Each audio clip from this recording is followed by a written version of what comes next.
ಬೆಳಗಾವಿಯಲ್ಲಿ ನಡೆದಿರ್ತಕ್ಕಂಥ ಈ ಲವ್ ಮದುವೆ ದೋಖಾ ಕೇಸ್ ಏನಿತ್ತು ಆ ಕೇಸ್ಗೆ ಈಗ ಬಿಗ್ ಟ್ವಿಸ್ಟ್.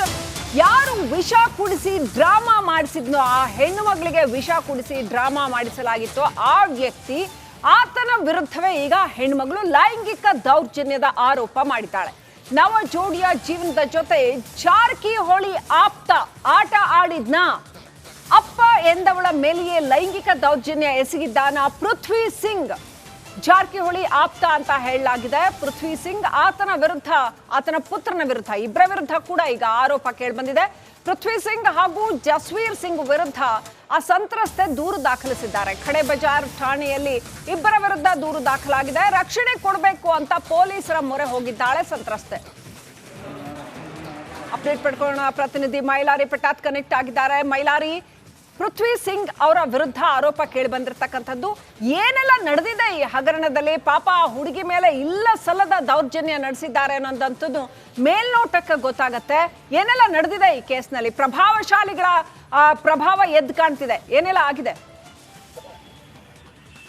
ಖಂಡಿತ ಶ್ರೀಲಕ್ಷ್ಮಿ, ಕಳೆದ 2 ತಿಂಗಳ ಹಿಂದಷ್ಟೇ ಬೆಳಗಾವಿಯಲ್ಲಿ ಲವ್ ದೋಖಾ ಪ್ರಕರಣ, ಮದುವೆ ದೋಖಾ ಪ್ರಕರಣಕ್ಕೆ ಸದ್ಯ ಬಿಗ್ ಸಿಕ್ಕಿರುವಂತದ್ದು. ರಮೇಶ್ ಜಾರಕಿಹೊಳಿ ಆಪ್ತ ಮತ್ತು ಬಿಜೆಪಿ ಮುಖಂಡರಿಂದ ಏನು ಗಂಭೀರವಾದಂತ ಆರೋಪ ಕೇಳಿ ಬಂದಿದೆ. ಏನು ಅಪ್ಪ ಅಂತ ಏನು ಹೇಳ್ತಿದ್ದಂತ ಹುಡುಗಿಯ ಮೇಲೆ ಲೈಂಗಿಕ ದೌರ್ಜನ್ಯ ಎಸಗಿದ್ದಾನೆ ಅನ್ನೋ ಒಂದು ಆರೋಪವನ್ನು, ಗಂಭೀರವಾದಂತ ಆರೋಪವನ್ನ ಸದ್ಯ ಹುಡುಗಿ ಮಾಡುವಂಥದ್ದು. ಈಗಾಗಲೇನು ಬೆಳಗಾವಿಯ ಕಡೆ ಬಜಾರ್ ಪೊಲೀಸ್ ಠಾಣೆಗೆ ಬಂದಂತ ಏನು ಹುಡುಗಿ ಈಗ ಆತನ ವಿರುದ್ಧ, ಅಂದ್ರೆ ಮಗ ಮತ್ತು ಪುತ್ರನ ವಿರುದ್ಧ ದೂರನ್ನ ಕೊಟ್ಟಿದ್ದಾಳೆ. ಪೃಥ್ವಿ ಸಿಂಗ್ ಮತ್ತು ಜಸ್ವೀರ್ ಸಿಂಗ್ ನ ವಿರುದ್ಧ ಕೂಡ ಈಗ ಬೆಳಗಾವಿಯ ಕಡೆ ಬಜಾರ್ ಪೊಲೀಸ್ ಠಾಣೆಯಲ್ಲಿ ದೂರನ್ನ ದಾಖಲಿಸಿದ್ದಾರೆ. ಪೃಥ್ವಿ ಸಿಂಗ್ ಅಟ್ಟಹಾಸಕ್ಕೆ ಬೆದರಿದಂತ ಸದ್ಯ ಏನು ಯುವತಿ ಮನೆಯನ್ನ ಸೇರಿದ್ದಾಳೆ. ಈ ವೇಳೆನು ಗಂಡನ ಮನೆಯವರು ಏನು ಏನು ಹುಡುಗಿ ಏನಿದ್ದಾಳೆ, ಈಕೆ ಮುಂಚೆ ಕೂಡ ಪತಿ ಮತ್ತು ಅತ್ತೆ ಮಾವನ ವಿರುದ್ಧ ಏನು ವರದಕ್ಷಿಣೆ ಕಿರುಕುಳವನ್ನ ಕೂಡ ಮಾಡಿದ್ರು. ಇದಾದ ನಂತರ ಪೋಷಕರು ಕೂಡ ಪೃಥ್ವಿ ಸಿಂಗ್ ಮತ್ತು ಹುಡುಗಿಯ ಜೊತೆಗಿರುವಂತಹ ಫೋಟೋಗಳನ್ನ ರಿಲೀಸ್ ಮಾಡಿ ಕೌಂಟರ್ ಕೇಸ್ ಅನ್ನ ಕೊಟ್ಟರು. ಇದಾದ ಬಳಿಕ ಈಗ ಸದ್ಯ ನನಗೆ ಏನು ಪೃಥ್ವಿ ಸಿಂಗ್ನ ಈ ರೀತಿ ಮಾಡೋಕೆ ಹೇಳಿದ, ನನಗೆ ಏನು ನಾನು ಅವತ್ತು ಕೇಳಿದ್ದೆ, ಅವರಿಗೂ ಅವತ್ತು ಆಶ್ಚರ್ಯ ಆಯಿತು. ಫೈನಾನ್ಸ್ ಡಿಪಾರ್ಟ್ಮೆಂಟ್ ಅವ್ರಿಗೆ ಇದನ್ನು ನೋಡಬೇಕು ಅಂದರು. ಇದು ಒಂದು ಭಾಗ. ಗಂಭೀರ ಪ್ರಕರಣ, 1900 ಕೋಟಿ ಅಂದರೆ ಲೆಕ್ಕ ಇಲ್ಲ, ಎಲ್ಲೋಗಿದೆ ಗೊತ್ತಿಲ್ಲ ಅನ್ನುವಂಥದ್ದು.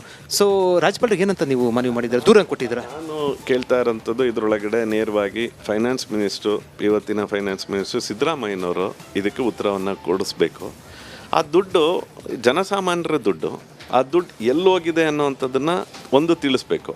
ಮತ್ತು ನನಗೆ ಕೊಟ್ಟಿರೋ ಅಂತಹ ಉತ್ತರದಲ್ಲಿ ಇದರೊಳಗಡೆ ಅನ್ಕಾನ್ಸ್ಟಿಟ್ಯೂಷನಲ್ ಒಟ್ಟು ಫೈನಾನ್ಷಿಯಲ್ ಇದಿದೆ, ಡಿಸಿಪ್ಲಿನ್ ಕಾಣ್ತಾ ಇದೆ, ಅಲ್ಲಿ ಸರಿ ಇಲ್ಲ. ಅಲ್ಲಿ ನನಗೆ ಕಾಣ್ತಾ ಮೇಲ್ನೋಟಕ್ಕೆ ನನ್ನ ಹತ್ರ ಇರೋವಂಥ ಡಾಕ್ಯುಮೆಂಟ್ಸು ಅವರು ನನಗೆ ಒಂದು ಬಾರಿ ಅಲ್ಲ, 2ನೇ ಬಾರಿ ಮತ್ತೆ ನಾನು ಕಾಲಿಂಗ್ ಅಟೆನ್ಷನಲ್ಲಿ ಕೇಳ್ತೀನಿ.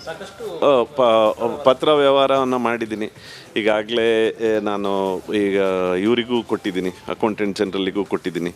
ಹಾಗಾಗಿ ಇದರೊಳಗಡೆ ಕ್ಲಿಯರ್ ಫೈನಾನ್ಷಿಯಲ್ ಡಿಸ್ಕ್ರಿಪೆನ್ಸಿ ಕಾಣ್ತಾ ಇದೆ. ಹಾಗಾಗಿ ಸೂಕ್ತ ತನಿಖೆ ಆಗಬೇಕು.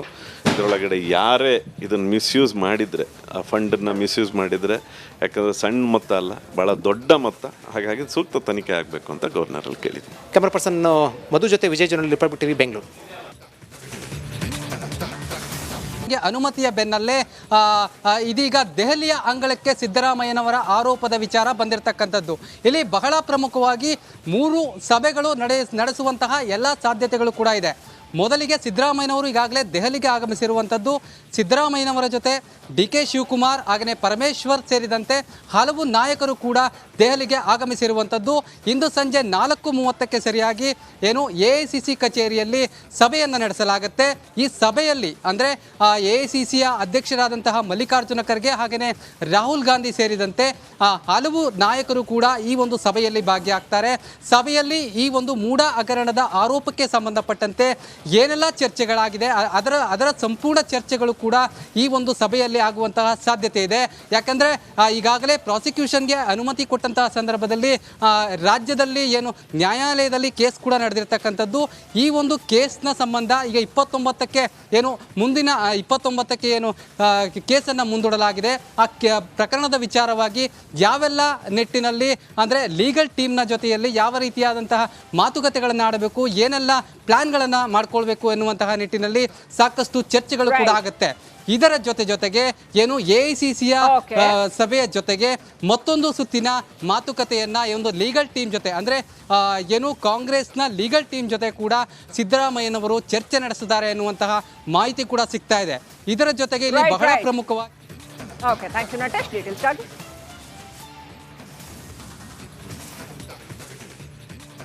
ಸೊ ಮೂಡ ವಿಚಾರದಲ್ಲಿ ಈಗ ದೆಹಲಿ ಅಂಗಳದಲ್ಲಿ ಚೆಂಡಿದ್ಯಾ? ಹಾಗಾದ್ರೆ ಮತ್ತೊಮ್ಮೆ ಕರೆದಿದ್ದಾರಾ?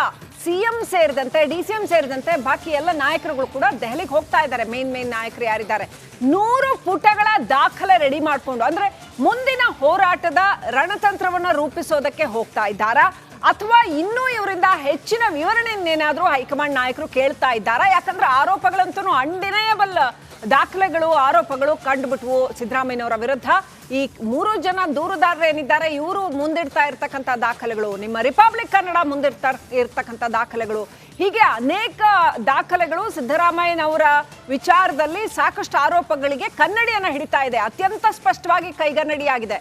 ಹಾಗಾಗಿ ಮುಂದಿನ ಹೋರಾಟ ಇನ್ನಷ್ಟು ಕಠಿಣ ಆಗಲಿದೆಯಾ ಸಿದ್ದರಾಮಯ್ಯನವರಿಗೆ? ಅದರ ಕುರಿತಾದ ರಣತಂತ್ರವನ್ನ ರೂಪಿಸೋದಕ್ಕೆ ಹೈಕಮಾಂಡ್ ನಾಯಕರು ಕರೆದಿದ್ದಾರಾ?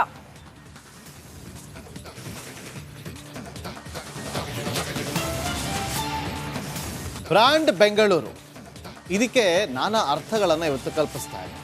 ಬ್ರ್ಯಾಂಡ್ ಬೆಂಗಳೂರು ಹಿಂದಿನ ಕನಸು ನನಸಾಗುವತ್ತ ಬ್ರ್ಯಾಂಡ್ ಬೆಂಗಳೂರು ಸಾಗ್ತಾ ಇದೆ ಅನ್ನುವ ಪ್ರಶ್ನೆಗಳು ಉದ್ಭವ ಆಗ್ತಾ ಇತ್ತು. ಆದರೆ ಇವತ್ತಿನ ಸ್ಥಿತಿಯನ್ನು ಗಮನಿಸಿದ್ರೆ ಬೆಂಗಳೂರಿಗೆ ಇದೆಂಥ ಸ್ಥಿತಿ ಬಂತು ಅನ್ನುವ ಪ್ರಶ್ನೆ ಉದ್ಭವ ಆಗುತ್ತೆ. ಬ್ರ್ಯಾಂಡ್ ಬೆಂಗಳೂರಲ್ಲಿ ಈ ಒಂದು ಸುದ್ದಿಯನ್ನು ನೋಡಿ ಇದು ಬೆಂಗಳೂರಾ ಅಂತ ಅನಿಸ್ತಾ ಇದೆ. ಯಾಕೆ ಅಂದರೆ ನಗರದ ನಡು ರಸ್ತೆಯಲ್ಲೇ ಶೌಚಾಲಯ ತಲೆ ಎತ್ತಿದೆ. ಇದು ಬ್ರ್ಯಾಂಡ್ ಬೆಂಗಳೂರಿನ ಬ್ರ್ಯಾಂಡ್ ಟಾಯ್ಲೆಟ್. BBMPಯ ಕರ್ಮಕಾಂಡದ ವಿರುದ್ಧ ಈಗ ಜನ ಆಕ್ರೋಶವನ್ನು ಹೊರಹಾಕ್ತಿದ್ದಾರೆ. ಫೋಟೋ ಇದೆ, ದೃಶ್ಯಾವಳಿಗಳಿದೆ, ನಿಮಗೆ ತೋರಿಸ್ತೀವಿ ಅದನ್ನು ನೋಡಿ.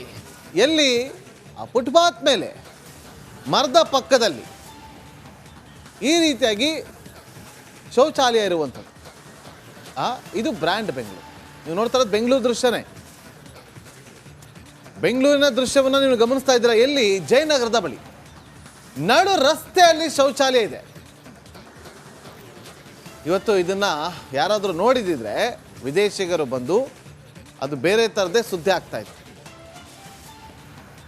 ಇವತ್ತು ಶಾಸಕರು ನೋಡಿ, ಇವತ್ತು BBMPಯಲ್ಲಿ ಕಾರ್ಪೊರೇಟರ್ಗಳಿಲ್ಲ. ನಾವು ಕಾರ್ಪೊರೇಟರ್ಗಳನ್ನು ಪ್ರಶ್ನೆ ಮಾಡೋಣ ಅಂತಂದರೆ ಇಲ್ಲಿ ಕಾರ್ಪೊರೇಟರ್ಗಳು ಯಾರಿದ್ದಾರೆ? ಯಾರಿಲ್ಲ. ಚುನಾವಣೆ ನಡೆಸೋಕ್ಕೆ ಇವ್ರಿಗೆ ಟೈಮೇ ಇಲ್ಲ. ಕೋರ್ಟಲ್ಲಿ ಕೇಸ್ ಹಾಕ್ಕೊಳ್ಳೋದು, ಮುಂದೂಡೋದು, ಅದು ಝೋನ್ಗಳನ್ನ ಮಾಡ್ತೀವಿ ಅಂತ ಹೇಳೋದು. ಯಾರನ್ನ ಪ್ರಶ್ನೆ ಮಾಡಬೇಕೀಗ? ಶಾಸಕರನ್ನ ಪ್ರಶ್ನೆ ಮಾಡಬೇಕು, BBMP ಕಮಿಷನರ್ನ ಪ್ರಶ್ನೆ ಮಾಡಬೇಕು.